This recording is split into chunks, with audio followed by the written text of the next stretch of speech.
Bobby Owsinski's Inner Circle. I'm Bobby Owsinski, and this is a show all about music, music production, and the music business. My guest today is singer, songwriter, and owner of Gray Sound Recording Services, Drew Ryder Smith. But let me start with this. We've talked about this before, but there's only 4 countries in the world that don't pay artists for radio airplay. That's North Korea, China, Iran, and guess what? The United States. Yeah, you can have a huge hit and not make any money if you're an artist for all the radio airplay that you might get. Well, there's a new bill in Congress, and this is one of many that has been tried over the years. This one is called the American Music Fairness Act, and this wants to pay artists for radio airplay. This is a big deal, and even the U.S. Register of Copyrights and the director of the U.S. Copyright Office supports this idea. It's a tough sell, though, because there's actually a competing act called Local Radio Freedom Act, and this has 195 House members and 24 Senate members in support already, which basically means that the American Music Fairness Act doesn't really have a chance. Now, in all fairness, this is an act that should have been passed 30 years ago when radio was in its heyday and really making the most money. Radio today is dying, at least on the music side. It's mostly a venue for talk, for sports, and for anything other than music. Yeah, there's some music played, but it's not like it used to be. AM is even being eliminated from new cars. Yes, there are survey numbers that say that radio is strong, but its influence is at the lowest it's ever been when it comes to music.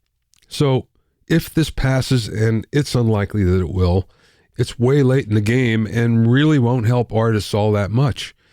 Now, you might think, why would there be no support for this? Well, for one thing, the NAB, National Association of Broadcasters, is very powerful and spends a lot of money for lobbying in Congress. This is why something like this has never been passed over the past 30, 40 years.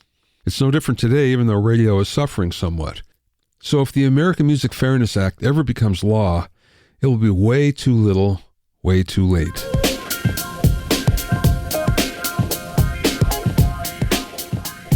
If you have any comments or questions, you can send them to questions@bobbyowsinski.com. Also, I'm pleased to announce that the 5th edition of my Recording Engineer's Handbook is now available. It's totally updated and includes new sections on the latest cutting-edge recording technology, multiple ways to mic over 70 different instruments, a new chapter on recording immersive audio, new hitmaker engineer interviews, and much more. To get your copy, go to rebrand.ly/recording handbook. That's rebrand.ly/recording handbook. You can also find it on Amazon and Apple Books. And remember, you can learn all about the latest in music, audio, and production news when you sign up for my newsletter at bobbyowsinski.com. There you'll also find out about openings for my latest online classes and special events. That's bobbyowsinski.com.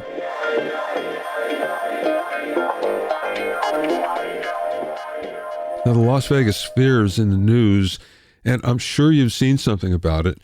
U2 is in the middle of its 25 performance opening, and it's gotten nothing but great press. The visuals on both the inside and the outside are amazing, but what might be undersold is the audio experience. The venue's state-of-the-art sound system is called Sphere Immersive Sound, and it's powered by a company called Holoplot.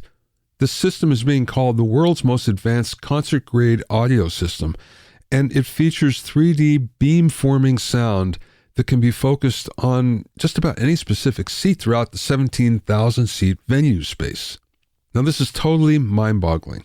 There are 1,600 permanently installed Holoplot X1 loudspeaker modules with a total of 167,000 drivers. These are placed all around the Sphere. There's 2 sub-modules. The Module 96 has 96 drivers, and that consists of 18 5-inch drivers and 78 soft-dome tweeters. The sub-module, Module 80, has 80 drivers, with the single 18 subwoofer, 15 5-inch drivers, and 64 tweeters.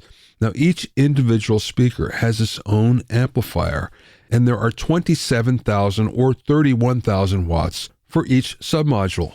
That equates to over 48 million watts of audio power that are being aimed at you in the Sphere Dome. Each module can create up to 12 beams aimed in 12 different directions, and they're automatically calibrating, self-updating, and automatically respond to room conditions like temperature and humidity. Some people like going to Las Vegas and other people don't, but it looks like the Las Vegas Sphere is worth the trip to Vegas alone just to see it. And not only just to see it, but to hear it as well, because by all reports, it's the next level in audio reproduction.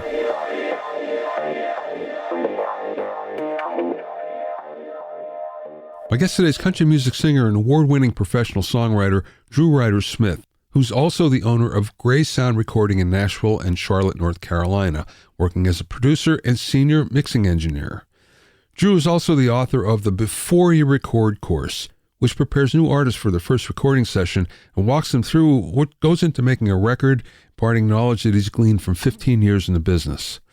During the interview, we spoke about how songwriting has changed in Nashville, doing remote recording in India, prepping artists for going into the studio, the difference between New York City, LA, and Nashville session players, opening for Merle Haggard at the Ryman Auditorium, and much more. I spoke with Drew from his hotel room in Charlotte.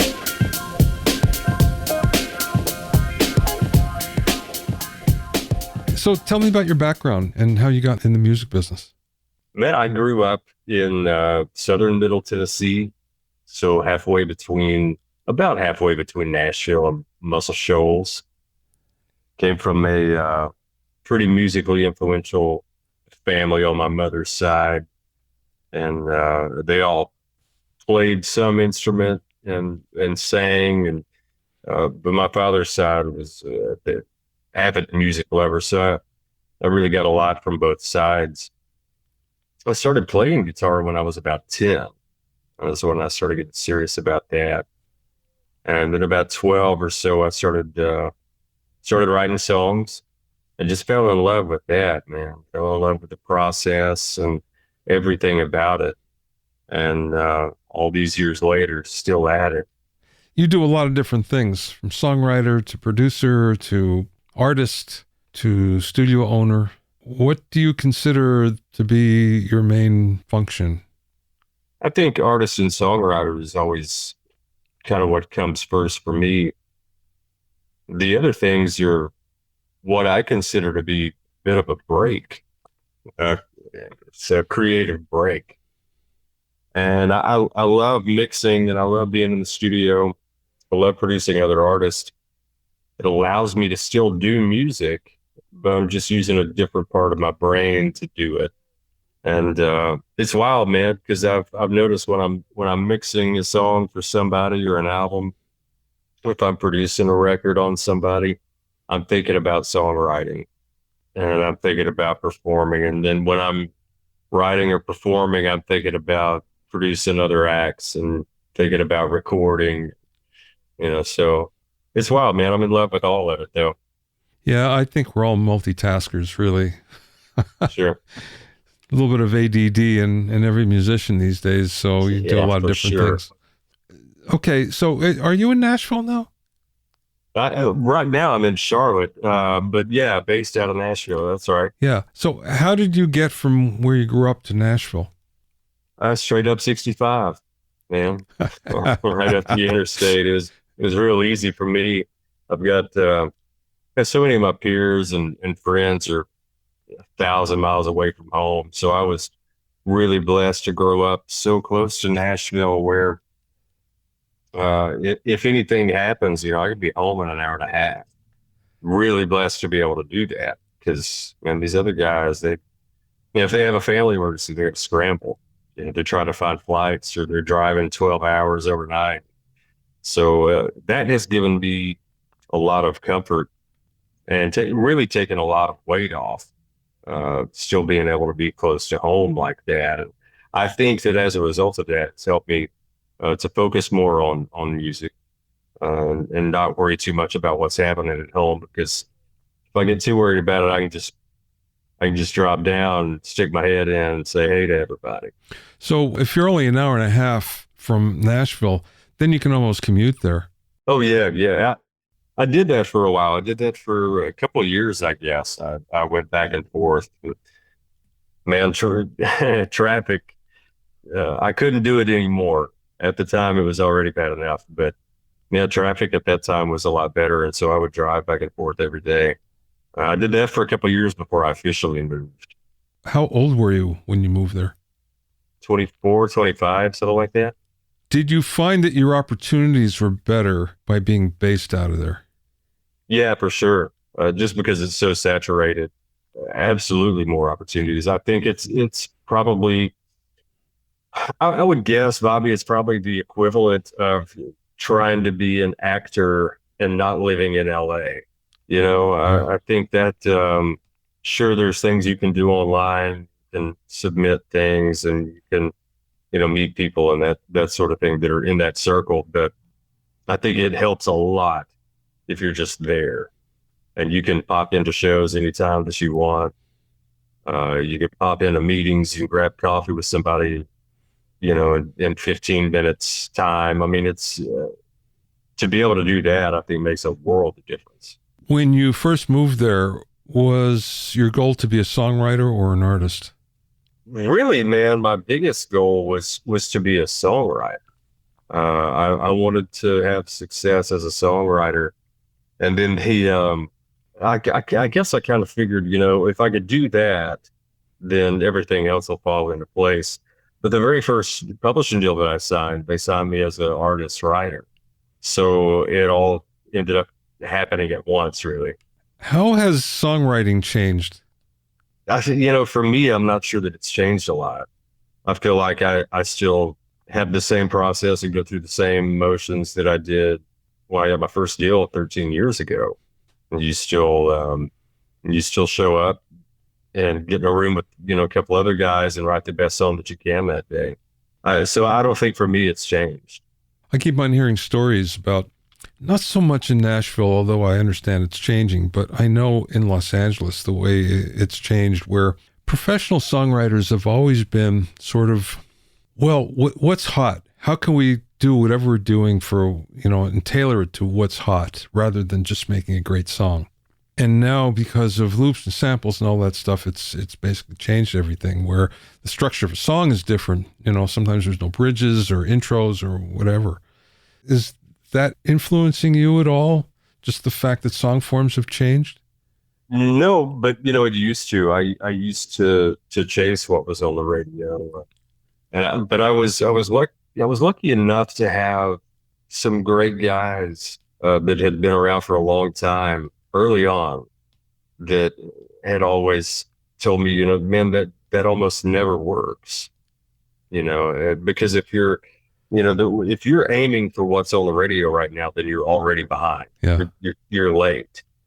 There was a period, Bobby, for a few years, I guess probably around, I'm guesstimating, but it was probably around 2013 or so, where we had these track guys, they call them.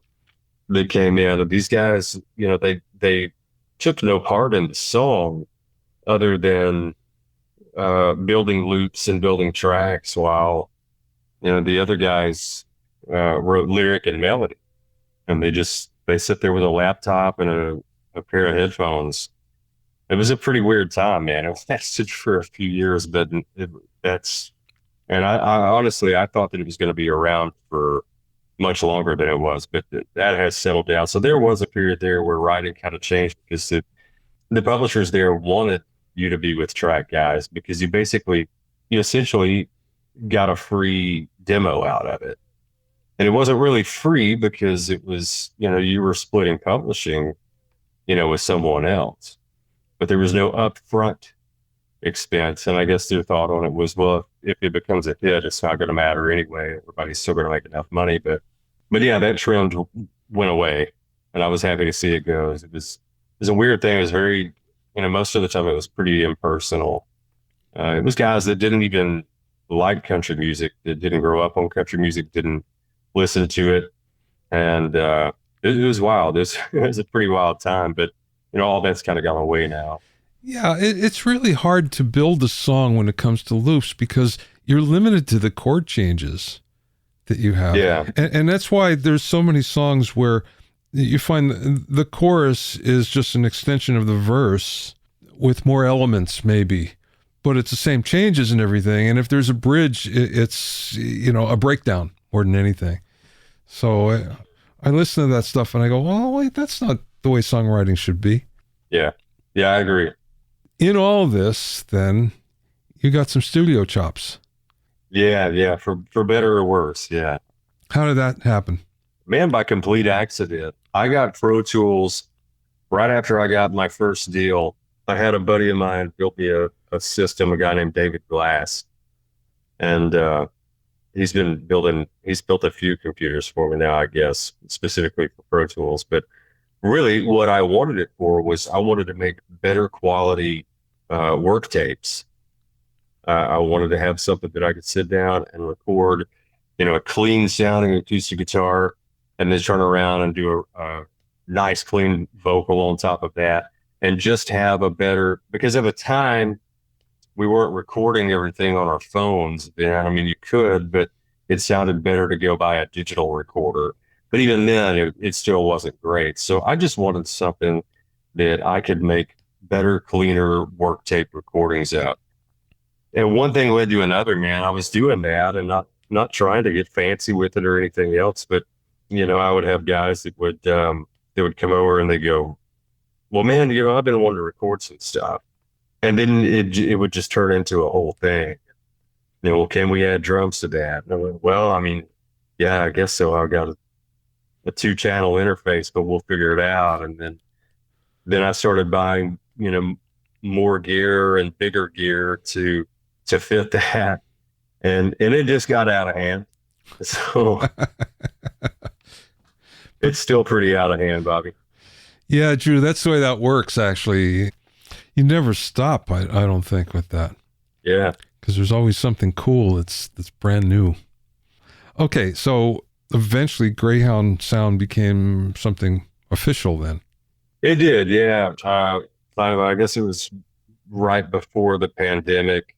I got into a new space and finally decided to put a name on it and just make a go of it. And I've recently moved, as many things have done in the last several years on Music Row. The building that I was in recently sold, and so that was tough, man, because I really felt like I had been building on something there. But that's A, that's Nashville, and B, that's Music Row, and C, that's real estate market right now. So I just had to kind of get over it. I haven't been there for a while, for 5 or 6 years, to Nashville. Is there any music left on Music Row? Barely, yeah. Yeah. There's a few big places. CSAC still there, BMI and ASCAP. And then you've got Curb and Warner is there, and still several little publishing companies that are hiding in there. But I mean, even 8 years ago, it was just about nothing but music businesses, whether they be publishing companies or studios or record labels.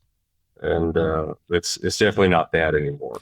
I can remember going, 20 years or so ago, and I was amazed at the feel, the down-home feel on Music Row, where you'd go into these houses and they'd be the publishing companies or they'd be studios or whatever, but it would just feel good. It would feel like, hey, yeah, we can make music here. It was far less formal, that's for sure, or it felt that way anyway. Yeah, for sure. Yeah, it's crazy how it's changed, man. It's wild, but I think a lot of that has happened in so many different industries now. It's really just become a different thing, and I think that people have compensated by just saying, well, we may not be on Music Row, but we are in Nashville, and this is Music City. So if we've got to move down the road, then so be it. That's fine. And so I mean, it's worked out okay. It's just it's strange to me because that's not the Music Road that I used to drive down going to work, and that I used to drive down when I was aspiring to get a publishing deal. So it's sad in that way, but they call it progress. I guess that's what it is, man.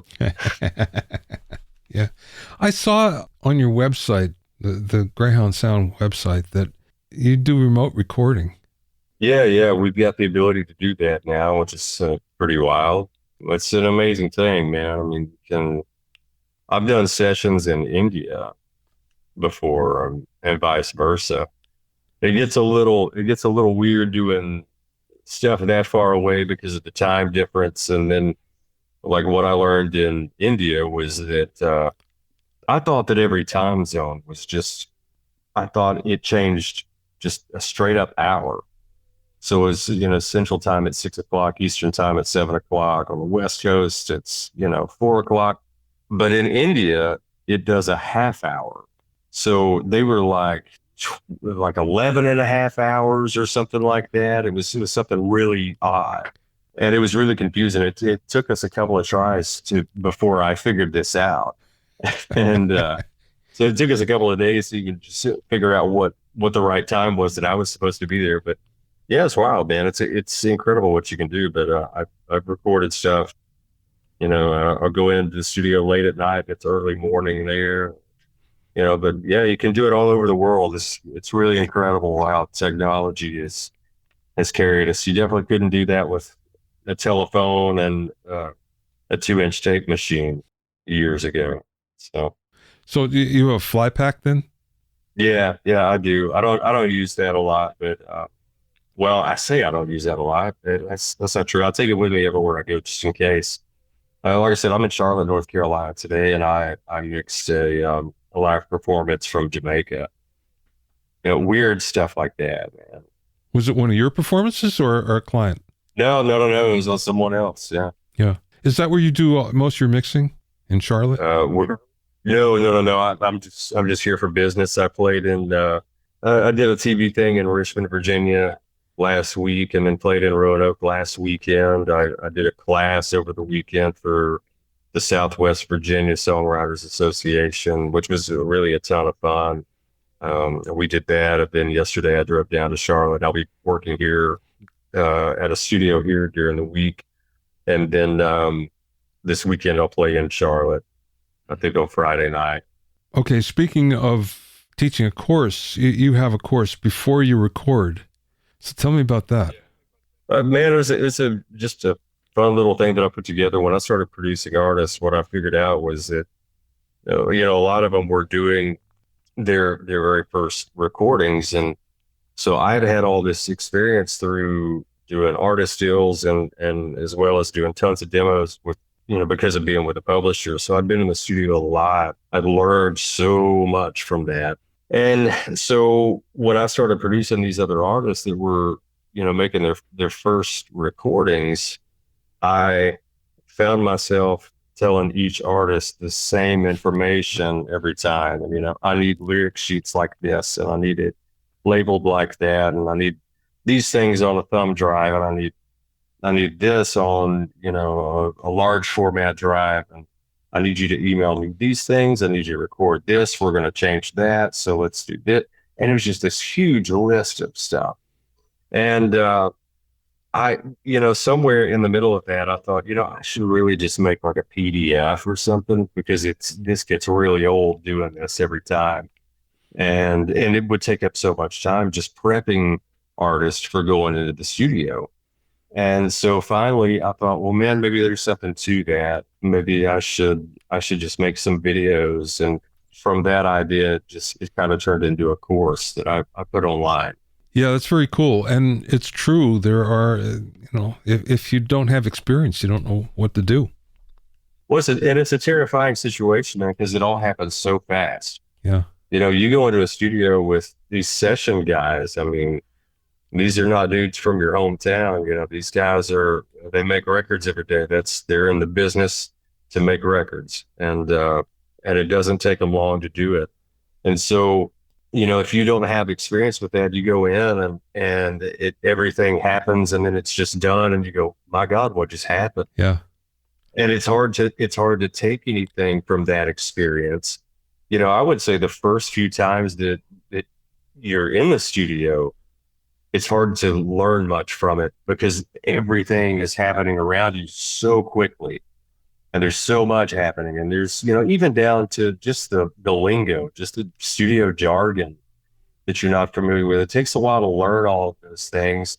And, it also takes a while to learn exactly what everything that you need to be prepared to do that. I've had people show up, at the studio without even a phone recording. Yeah, they go, "Oh, I thought I'd just play it in the room." Well, yeah, you can do that, I guess, but you're taking that's your time that you're paying for. We could have recorded this ahead of time and had a session leader chart it out, and then within if those guys hear a verse and chorus of it, then they've got their charts, so they can go in and they can record it, and it'll sound like a record. So it's a lot of little intricate things like that can really stack up, and that time is money.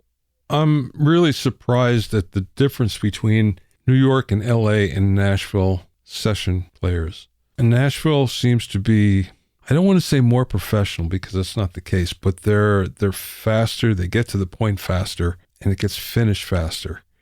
In New York and LA, it's slower, but mostly because there's more experimentation, I think, where everybody has lots of ideas and the producer has to sort it out. And sometimes it's better, sometimes it's worse. But nonetheless, it does take much more time than in Nashville. Nashville, everything, it's like, okay, here it is, boom, boom, boom, it's done. And it's great. That's the thing. It's not like it suffers at all. The music suffers. It's great. But it's I think a different mentality of just, let's get down to work. This is what it is. Do it. Yeah, for sure. I like to, Tim Pierce now has a channel on YouTube, and for anyone unfamiliar with him, he's a really great session guy. Does a lot of LA and New York stuff, and he's a friend of mine. So yeah. So he's a fantastic player. I mean, one of the best. And to hear him talk about some of that Goo Goo Dolls stuff that he's played on, and even a lot of other records that I've heard him talk about. You never hear a story. I'm sure he's got plenty of them, but you never hear a story from him where he says, "Yeah, well, I went in and I listened to about half the song, and I took my chart and I sat down and I played it, and that was it." He's always searching for something, and he will sit there and search for it until he finds exactly what he's looking for and what he's hearing in his head, and he puts in that time, and they allow for that kind of time in those cities. And that's an interesting concept to me as well, Bobby. I totally agree. It's not that one approach is better than the other. It's just that it's different. That's right. I have a really good friend who's a songwriter. She lives out here, and she records in Nashville all the time. And she brings me these tracks back to mix, and they're fantastic. She always amazes me because I'll say, "Well, how long did it take you to do these 5 tracks?" And she'll go, 6 hours. I'll go, "Are you kidding? Wow, that's amazing." It's wild, man. I went to a session one day over at Jim Moose Brown's house. I don't know if you know Moose or not, but he's been in Nashville for a long time. Great songwriter and also great producer as well. But he's always lived in Nashville, but he was out with Bob Seger for years, played keys for him. But Moose has got a great studio there in town.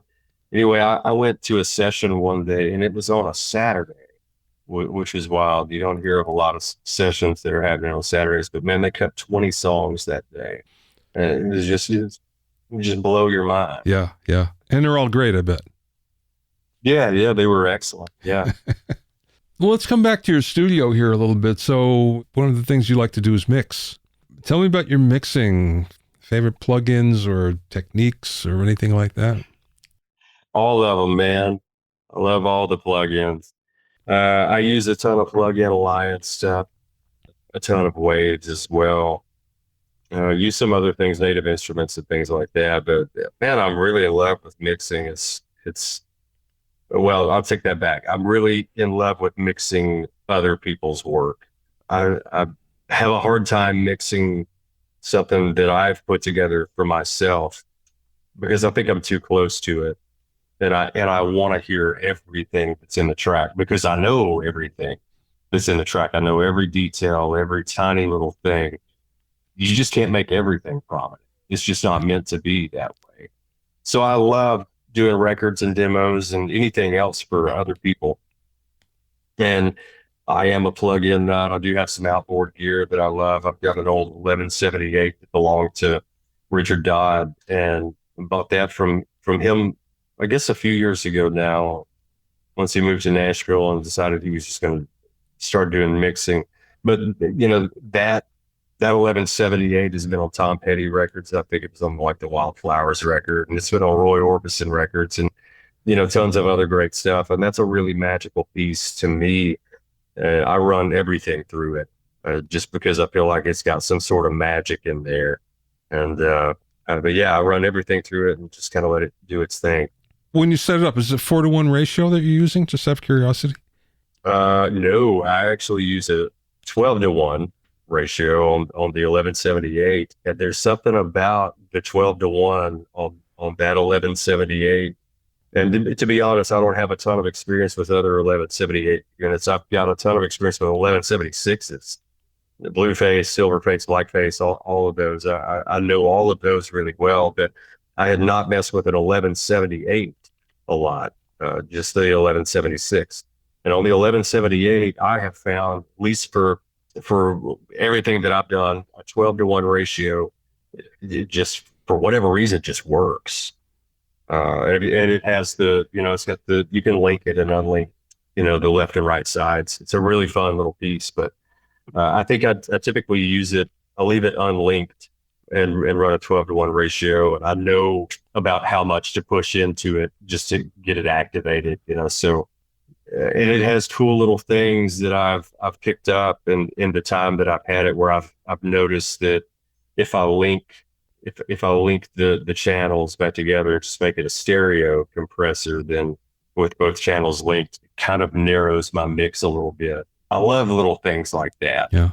Whether I want my mix narrowed or not, it's just, I love knowing things like that about a piece of equipment. It seems it's kind of an intimate thing to know about it. Like you really start recognizing some of the really fine details of it. For me, I like to find stuff like that in gear and even in plugins, and then use it to my advantage. I always heard the story, and I can never confirm it for some reason, that Jeff Lynne would, and all of the ELO stuff and everything that he did, his secret was an 1178 in the nuke position, all the buttons in. Oh, and wow. I could never replicate that sound somehow. It's like, it doesn't work for me. It's like, how is he making that work? But I've never been able to verify that. Someday I will.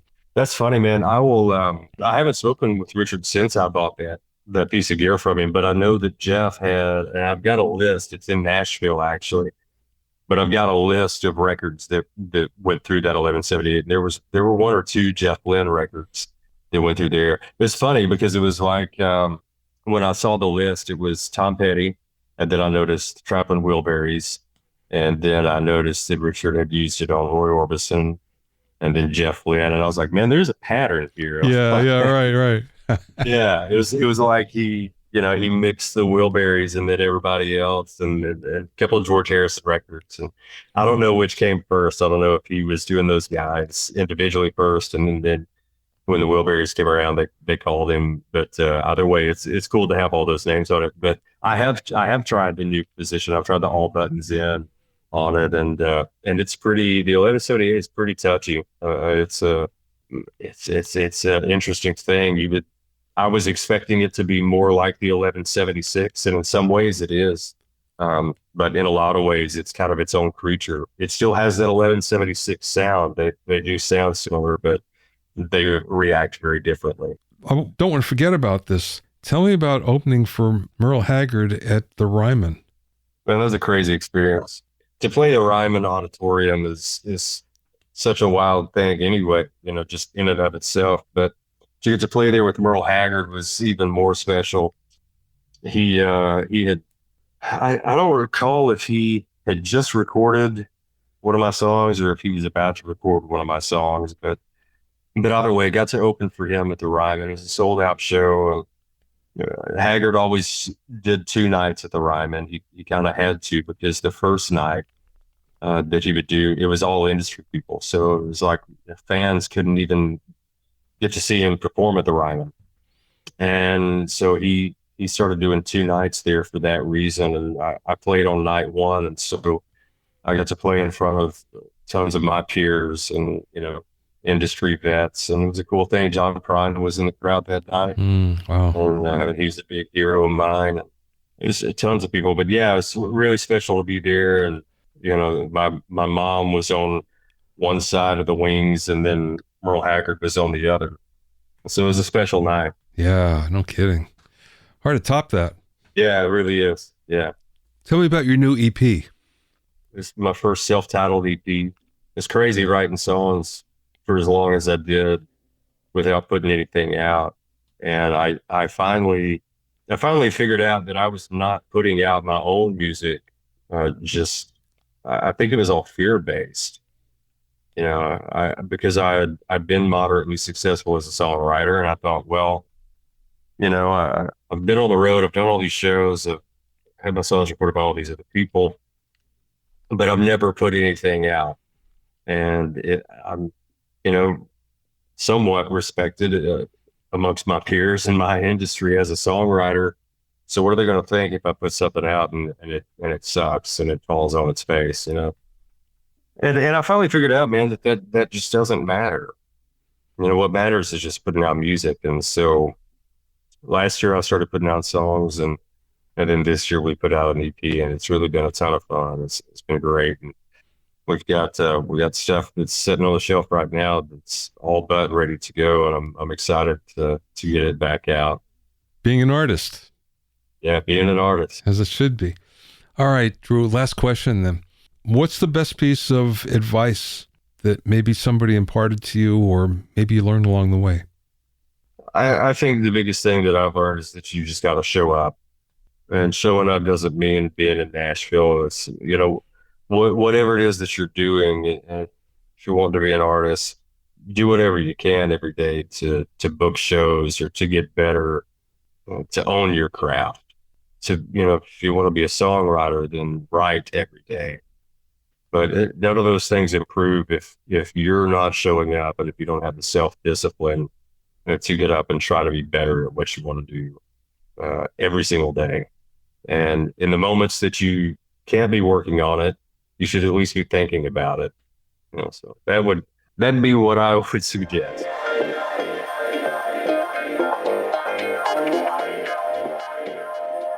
You can find out more about Drew and Gray Sounds recording at drewrydersmith.com. That's Drew Ryder Smith, DREWRYDERSMITH,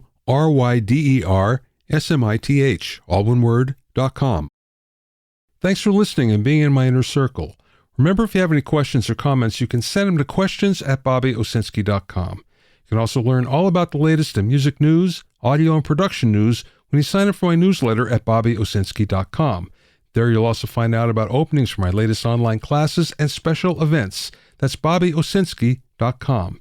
To listen to the episodes of Bobby Owsinski's Inner Circle, go to bobbyowsinski.com and select the podcast tab, or go to bobbyoinnercircle.com, or you can find it in Apple Podcasts, Amazon Music, Stitcher, Mixcloud, Google Podcasts, Spotify, Deezer, TuneIn Radio, Radio Public, and Podbean.